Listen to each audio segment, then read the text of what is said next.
asalaamaaleykum mbokk yi ni si Daaray Technologie ñu ngi leen di gërëm te di leen jaajëfal dal leen ak jàmm si seen nouvelle vidéo alors si vidéo bi dinañ gérer persistance bi comme par exemple boo defee fii ay modification boo cliquer sur modifier directement mu dem si base de données bi pour modifier ko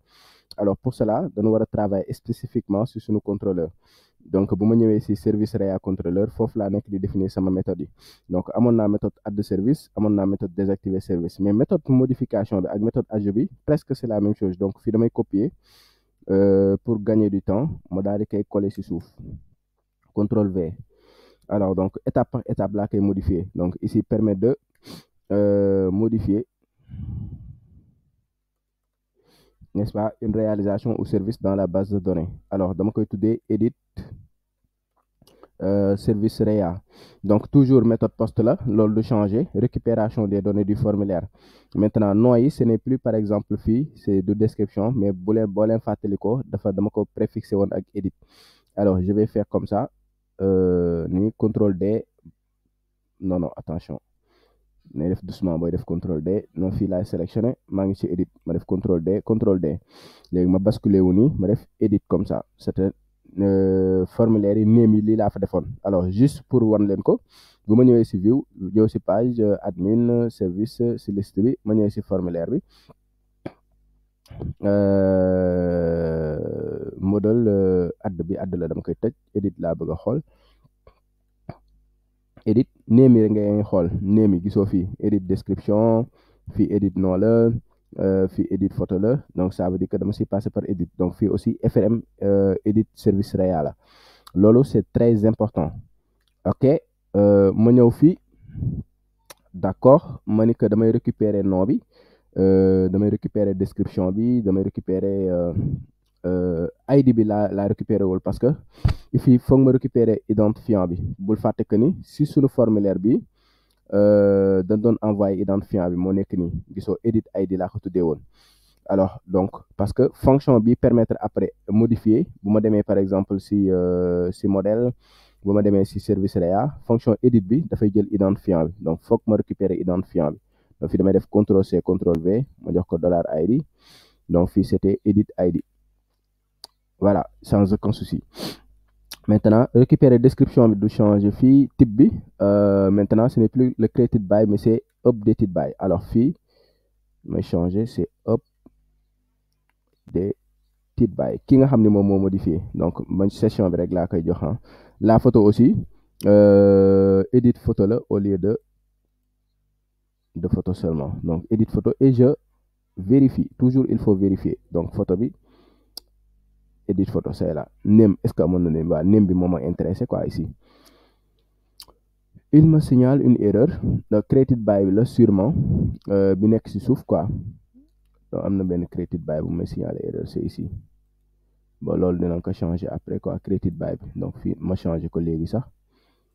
pour bañ a am erreur boobu noonu updated by laay def voilà ma dellu ci kaw du haut vers le bas laa koy modifier alors récupération des informations bi c'est clean y a rien à dire ici léegi validation yi laay xool validation yi aussi c'est la même chose nom bi c'est obligatoire description bi c'est obligatoire peut-être photo bi rek laa koy wax ni que c'est pas obligatoire au cas où mu bëgg a sauvegarder ancienne photo bi donc foofu duma ko defal lool tous les champs sont obligatoires oui mën naa ko wax loolu quoi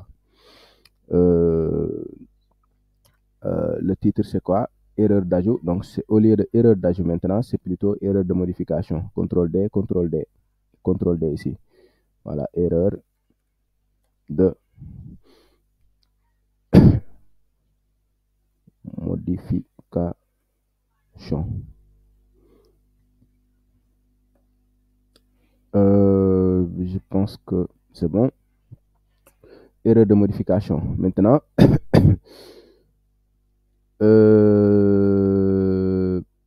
ma xool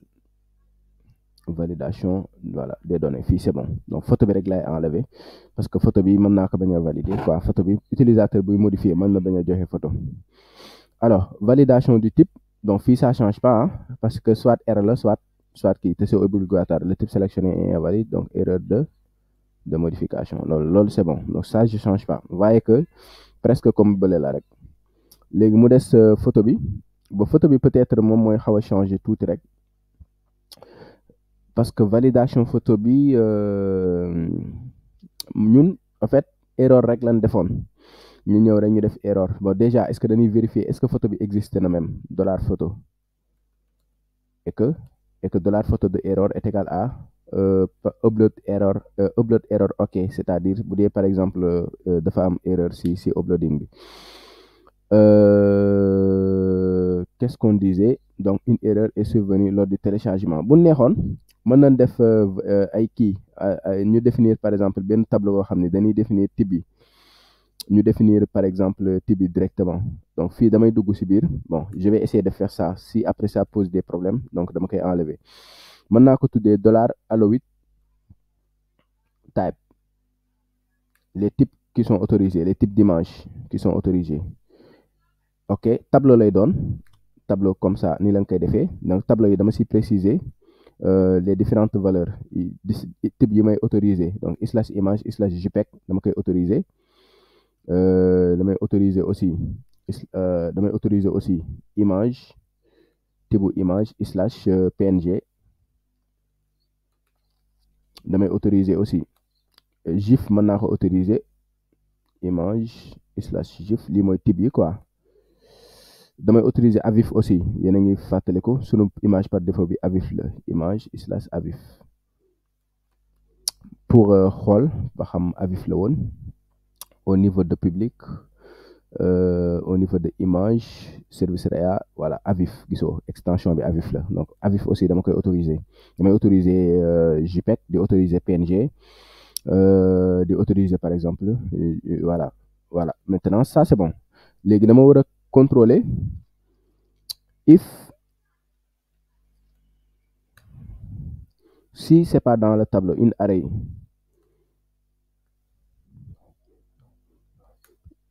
qu'est-ce qui n'est pas dans le tableau $photo de type le type de la photo en fait ça c'est une manière de récupérer le type de la photo maintenant dama ne ko type photo bi donc bu dee nekkul par exemple si tableau Halloween type y a un problème alors donc fii damay afficher juste un message d'erreur ma ne le format de l'image est invalide donc comme ça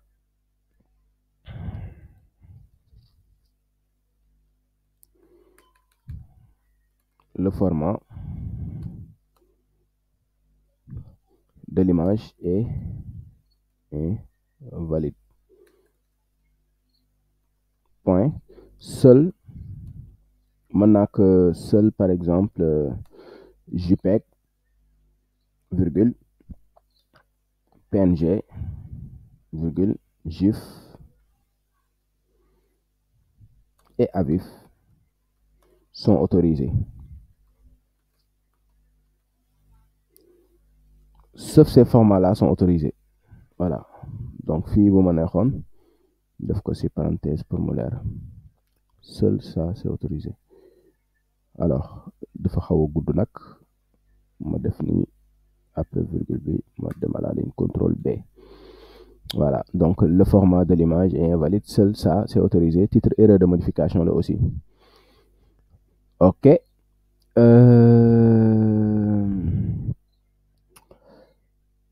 qu'est-ce qui se passe damay continuer ici ça c'était juste une condition donc ma laisser comme ça pour que code bi aéré ici laisser des espacements alors li ci des récupération du chemin de l'image loolu lépp fii laa koy dugal donc récupération de la photo lii ak déplacement bi CTRL X donc ma daal di effacer lii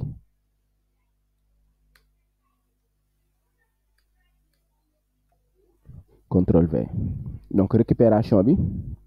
upload dir du changer point slash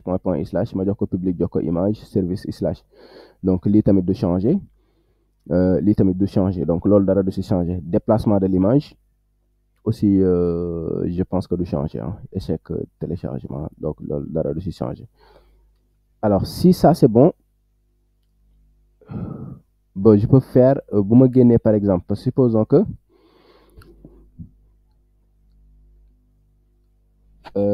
utilisateur bi moment bi muy modifier sélectionné wul benn photo moment bi muy modifier il n'a pas sélectionné de photo dañu war a am la capacité de garder l'image. Donc si aucune photo n'est choisie, virgule, conserver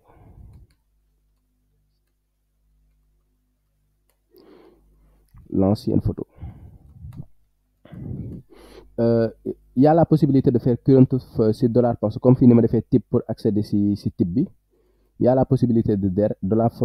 photo de current photo pour mën a accéder. Alors fii comment je vais faire d'abord damay vérifier.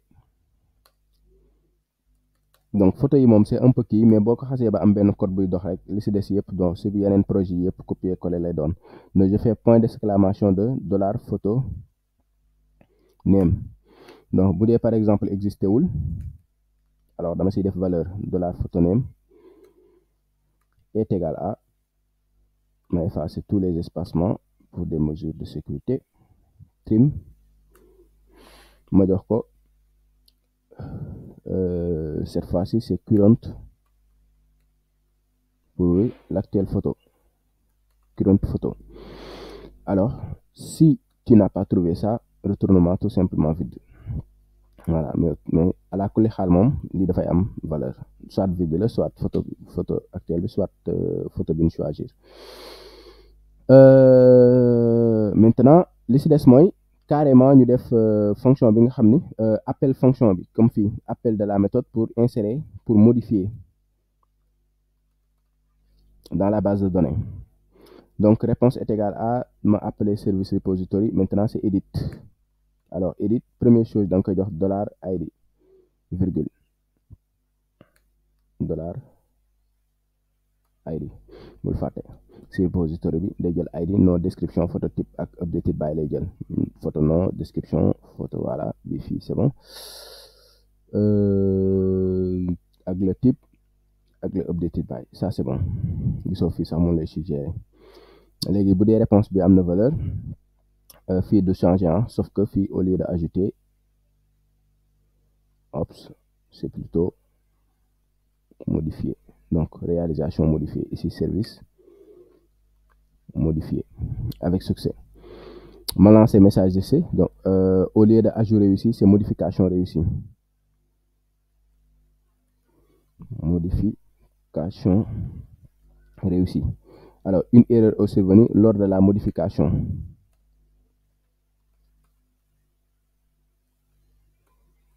Voilà. Je pense que c'est bon. Erreur d'ajout, c'est erreur de modification. Donc, finalement, sélectionner ñaari erreur de modification. Voilà. Je pense que c'est bon. À part ça, je pense que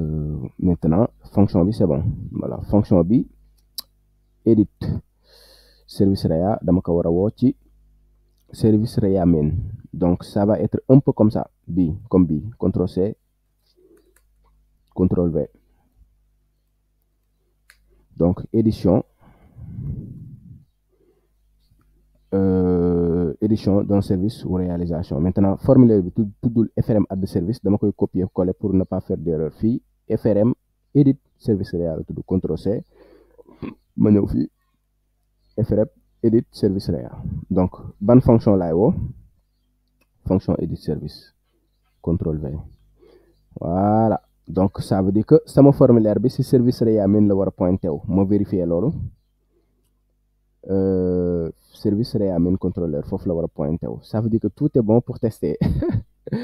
Alors, je teste. Boum. Je vais modifier le deuxième. Fii. Voilà ma modifier bi pour changer image bi un peu. Alors fii dama koy jox description modifiée. Voilà, ma jox ko benn image pour changer image bi ma jox ko ça. Voilà ma photo là. Histoire de voir. Donc réalisation la woon aussi ma def ko service et je modifie. erreur d'ajout, une erreur est survenue lors de l'ajout. Pourquoi me defal ma fi ajout modification la war a doon mais il y a une erreur hein. Il n'a pas modifié une description test toujours yéen a ngi gis information yi fi nekkoon ñoo fi nekk. Alors une erreur est survenue fan lan defoon message d'erreur boobu au niveau de service réa contrôleur lan moo déclenché une erreur est survenue donc damay rechercher CTRL F une erreur voilà est survenue donc fii il n'y a pas de réponse la ma wax si else bi la dugg quoi une erreur est survenue lors de l'ajout fii pour bañ a def kii lors de l'ajout de la donc fii c'est pas ajout lors de la modification lors de la modification.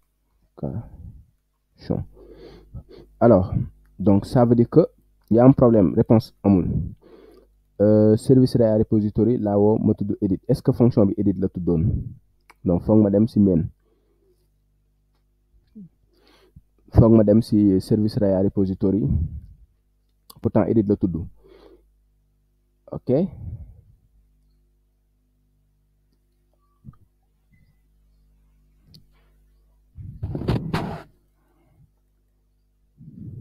donc fii ma vérifier ba xam def moon erreur description photo type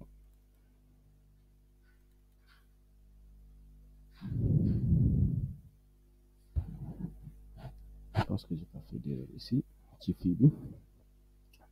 no description phototype updated by en fait kii bi dama déconnecté woon ba leen fàtte bu ma sànq bu may kii nii dama effacé woon session yi quoi session yi léegi boobu ba léegi connecté wu ma donc il faut que ma connecté wu pour mu garder session yi sinon booy récupérer identifiant bi nii du ko mën a récupérer parce que identifiant bi ça se récupère avec les sessions donc je pense que c'est ça l'identifiant bi ça se récupère avec les sessions te boobu ba léegi connecté wu moon te vidé woon naa session yëpp donc il faut que me revenir au niveau de la page de connexion ma authentifié wu Daaray Tech App la page d'accueil parce que il faut que ma connecté waat pour moo xam session yi donc fii ma connecté wu passer 1 2 3 ok bienvenue dans le dashboard alors ma ñëw fii ma modifié waat voilà donc fii bon première bi laa bëggoon modifier quoi ma ne ko description modifier ma jox ko beneen image pour xool image Djiby Seck réalisation la woon ma def ko service pour xool ma cliquer modifier erreur d'ajout une erreur est survenue lors de la modification donc toujours erreur d'ajout fii warul doon sax erreur d'ajout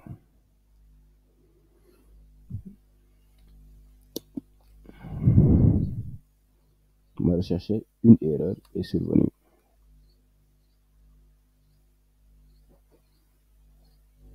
donc si titre bi voilà erreur de modification la waroon doon attention man nan laa nekk di modifier nii edit yi pour man changer woon naa ko erreur de modification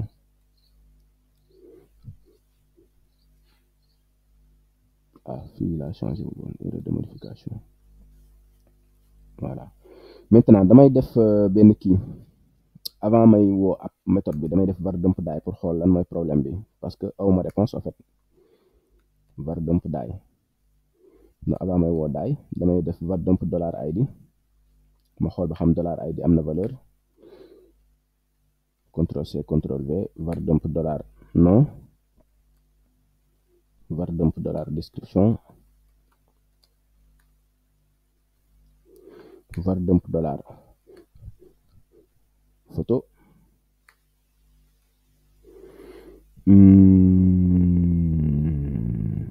photo name var dump $type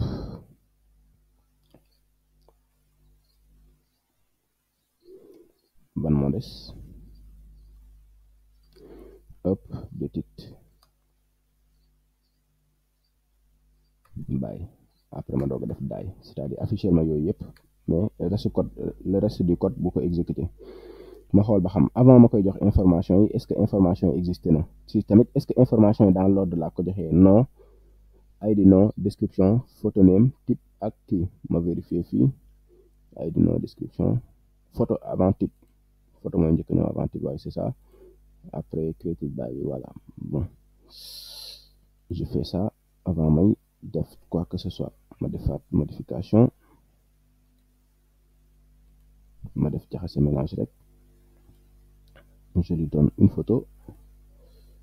et je change ici le type je clique sur modifier mu ni ma undefined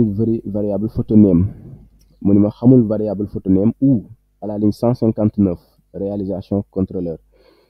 photo name mu ngi may récupérer lii di ma récupérer lii di ma récupérer information yi mais xamul variable photo name alors on verra bien donc photo name xamoo ko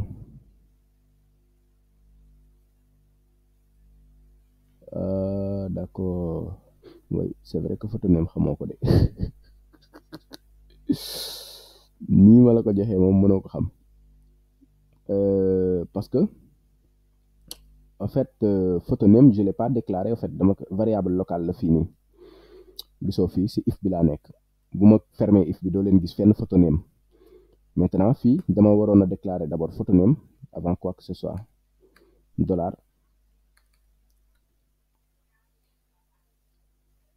photo name égale nul ma initialiser ko quoi pour que mu doon variable globale boo xam ne dina mën a am accès si if dina mën a accès si leneen je pense que loolu rek moo doon erreur bi bu ma actualiser waatee yéen a ngi gis amul benn erreur maintenant mu ngi may récupérer lépp bon sauf que bi vide la c'est comme si que récupérer wul information bi alors ma testé waat ma actualiser d'abord ma génn tuuti pour actualiser je teste encore parce que photo bi moo ko joxee photo bu baax daf ko war a jël voilà ok ma service fii ma modifier voilà bon première bi string 0 xaw ma nag boobu ban la ID bi dafa mel ni récupérer wul ID bi de daa mel ne ID bi récupérer wu ko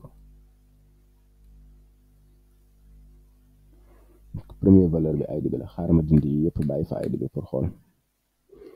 ID bi moom foog ñu am ko sinon problème day dem gisoo récupérer wul ID bi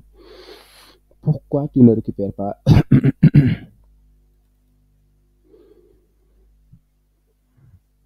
l'ID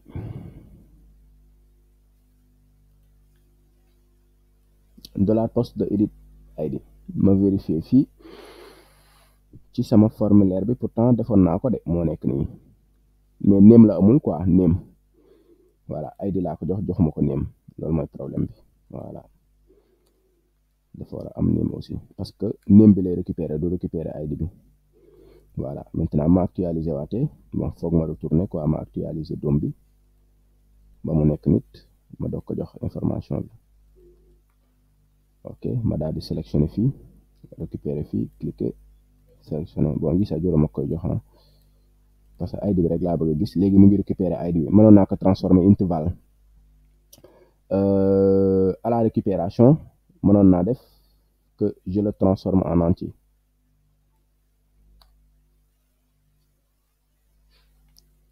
interval voilà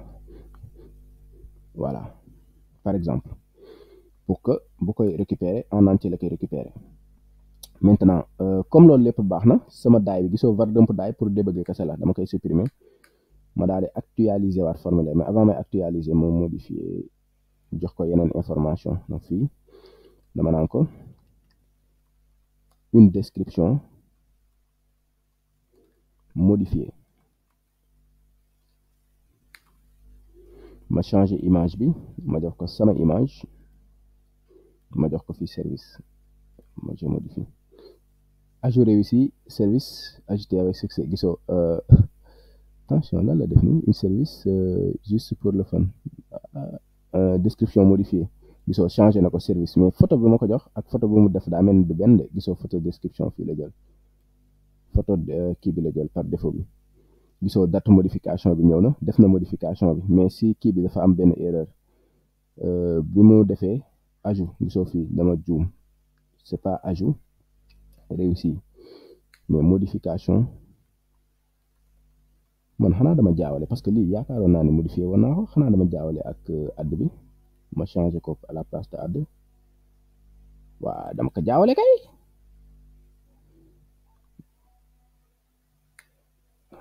fii ajout la dama ko jaawale faites très attention fii erreur d'ajout yi modifié woon naa leen man nag te modification yi ma doon def si formulaire bale laa ko doon def si méthode bi si kaw j'espère que defuma ay njooxum fii rek erreur d'ajout foofu leex na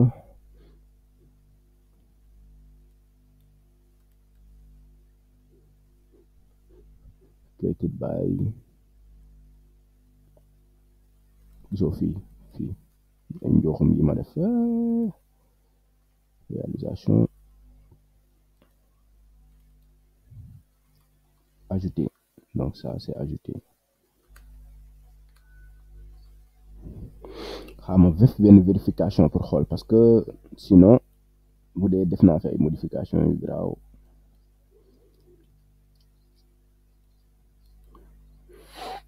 je pense que texte yooyu kese la woon je pense que message d'erreur rek si laa juumoon réalisation ajoutée avec succès ajout etc donc une erreur est survenue lors de l'ajout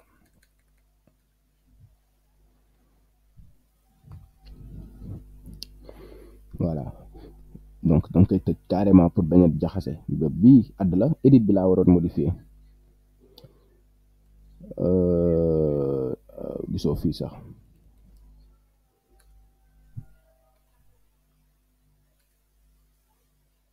modifier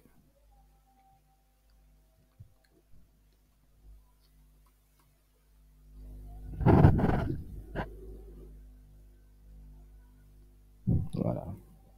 maintenant baax na xaaral ma testé waat j'ai l'impression que photo bi jëlu ko en compte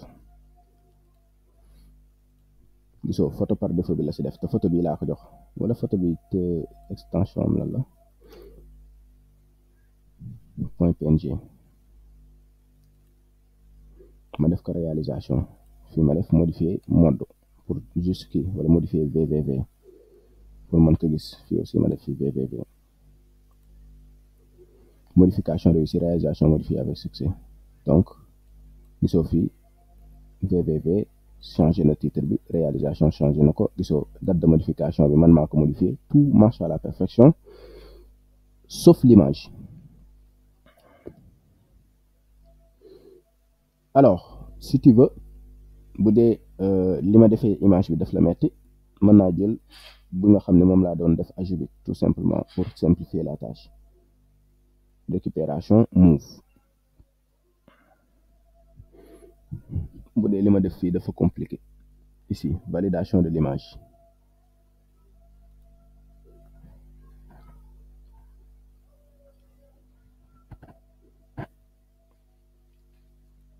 ok ma xool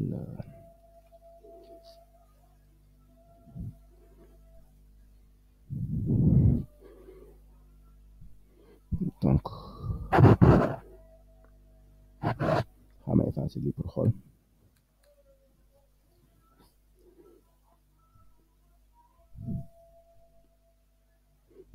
ma effacer loolu lépp pour faciliter la tâche bi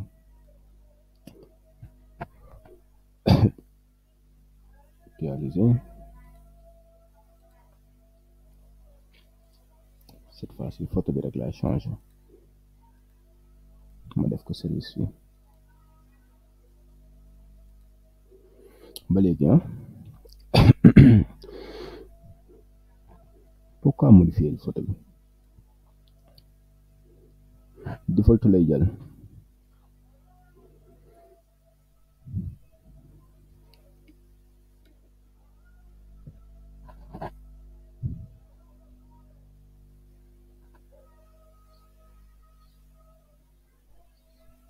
gisoo fii nii amul benn photo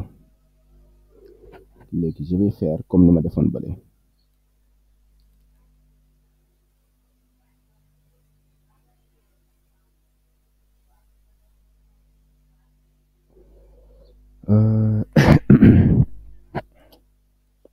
ma comme ni ma ko defee woon fële photo name sans def ko si benn condition donc bii soxlaatuma ko. Alors donc nii rek laay def récupération de la photo, def uploading photo name. Dafa mel ni current photo bi la xamul de, mais non, mais j'ai changé naa ko.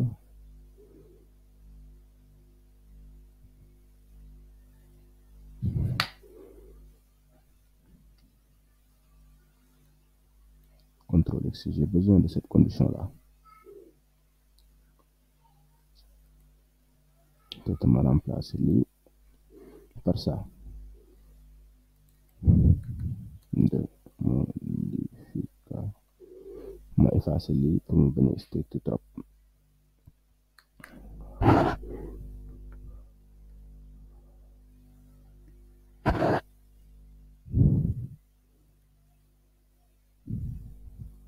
Ma def fii benn var dump daay pour débugger, pour xool photo bi la la contenir dollar photo name.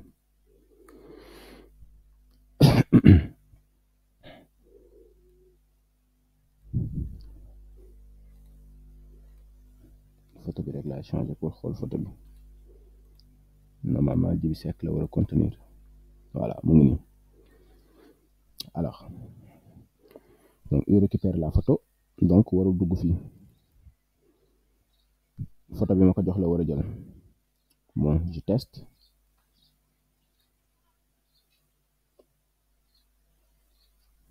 Que fii sax da ko war a uploader quoi. bu ma demee si dossier image war na ko uploader, gisoo moom noonu la uploader nii ba bàyyi. mais yow uploader nga sama image, doo jël sama image ma actualiser. Voilà, mu ngi koy doog a jël. Ça veut dire que condition bi ma defoon sànq moo metti woon ci moom. Alors donc fii bu ma ñëwaatee ma effacer VV yi, fii ma effacer VV yi, ma jël beneen image bii laa jël à propos 1, ma correct ko fii, ma def ko réalisation, ma modifier, modification réussie, réalisation modifiée avec succès. Gis nga jël na image bi dans les technologies, gisoo fii ma posé modification réalisation la ko def. Donc date de modification bi ici aussi bu ma neexee ma changer seulement la photo, donc dama koy jox bi ma clique ko c'est OK, ma daal di enregistrer. Yéen a ngi gis modification réussie avec succès, changer na photo bi ak le 29/12 mois 2024 à 15h. Alors maa ngi 14h muy utiliser 15h, donc loolu c'est un peu de décalage horaire, donc heure France lay jël, mais bon ça on verra ça plus loin par l'admin. Donc bu doon beneen administrateur moo connecté wu, administrateur boobu lay jël. Voilà, donc la modification ça marche à la perfection, la perfection des perfections. Je suis très content, je suis très content. Donc suppression bi mu ngi dox, que modification bi mu ngi dox, ajout bi mu ngi dox, liste bi mu ngi dox. On vient de faire un CRUD. Je suis extrêmement nangam ajout bi mu ngi dox, lépp ngi dox, modification bi mu ngi dox, suppression bi aussi mu ngi dox. Formation bi bu yemoon fii sax mu neex quoi, mais luñ ko yemale fii. Avant may gérer je pense corbeille bi, parce que système de corbeille bi, wala ma gérer corbeille bi ba pare système de corbeille bi ma xalaat def ko ak JavaScript pour que lépp ma affiché ko sur la même page. Léegi bu dee damay gérer système de corbeille bi, bu ma cliquer ci corbeille rek damay nëbb bii ma affiché page corbeille bi. Léegi li ngeen war a comprendre mooy après information yi bu dee dama déconnecté wu, bu ma cliquer ci déconnecté wu ba dem ci page de connexion bi, ci page d'accueil bi, dama war a afficher réalisation yi ma ajouté ci background, dama ko war a ajouter foofu.